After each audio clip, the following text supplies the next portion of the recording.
So, if you're any sort of athlete, this is probably the one thing that you are missing out on, okay?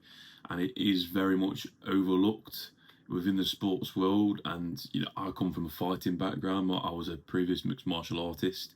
And you can learn a bit more about my story in a previous video that I did. I'll probably link it somewhere. But it is your personal brand. Okay, so personal branding is honestly like the most undervalued thing in sports, in my opinion, especially if you're an amateur on the way up. Okay, so when I'm framing things throughout this, it'll be through a fighting point of view, but you could probably put it towards any other sport. Okay, if you're an amateur, on the way up, whatever it is that you do. Okay, so what do I mean by personal brand? Okay, so I mean post on an Instagram, getting your name out there, and just doesn't even have to be Instagram. It can be anything like TikTok or whatever platform like YouTube, because at the end of the day, especially fighters, okay, what do promotions care about the most? No, it's not the fighters. It's money. It's ticket sales at the end of the day. Okay, so these like amateur sort of shows, like I'm going to say this in the amateur scene in MMA in the UK. So what is it? You got your FCCs, you got Almighty, which I think's shutting down now. I think Almighty, but you did have Almighty back in the day. And then you got Unity, which is up there. It's not a bad show. And yeah, you got some decent shows, and then you've got the lower end shows that it's good for like fighters, just getting into the sport, and but they don't really have the highest of quality fighters on there. But there is a space for all promotions, but like I said, if you're wanting to go onto them bigger shows where more eyeballs are on you, you need to sell more tickets. And the way to sell more tickets, if you're not the most of social of people, if you don't have a big friendship group or anything like that, it's going to be hard to sell them tickets, so that is the importance of actually having a personal brand. Okay, but it's not just that. Even when you're professional, your personal brand is so fucking important. Like, because there was I read an article. It was Corey Anderson. So Corey Anderson was in the UFC. I don't think he's in the UFC anymore, but he earned a title shot in the UFC, but he never actually got offered it because he didn't post on social media. I know it's crazy, it's mad. Like, your skill set as a fighter shouldn't replicate, if you're deserved of a fucking title shot or not. But that is the way the world is. That's the way the sport is, because if you're not having eyeballs on you, they're not interested. It's as simple as that. And when I was fighting, I'd post on Instagram every now and again, like to promote my fight, like the fight post or whatever. But I never really took it serious. If I was to go back now and do it, I have so many ideas of what I could do to get my name out there. Like day in the life of a fighter, like post it on Instagram. It's not difficult.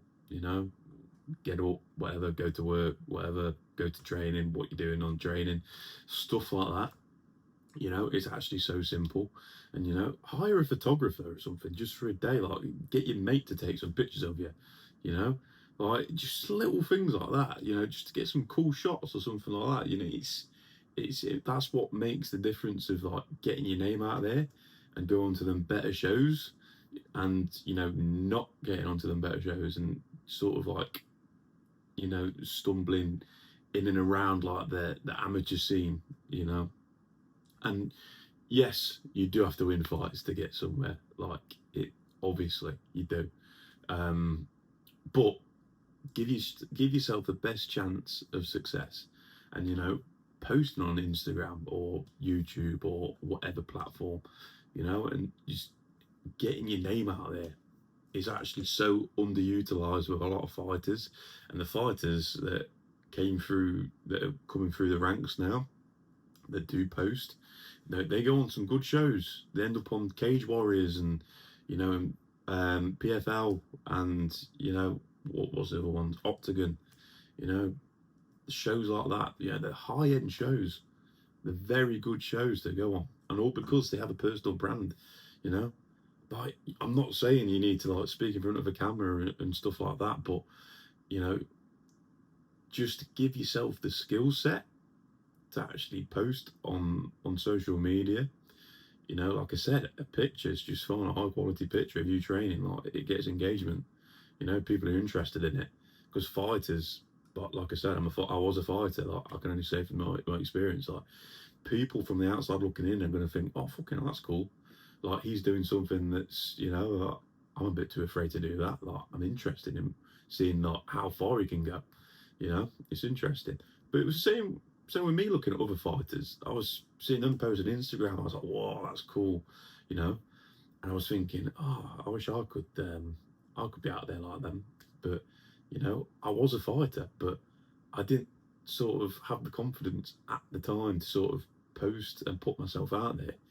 You know, and that's why it's important. You know, just to think. You know, I know it can feel like you might be a bit embarrassed to post something, and you know that's totally normal.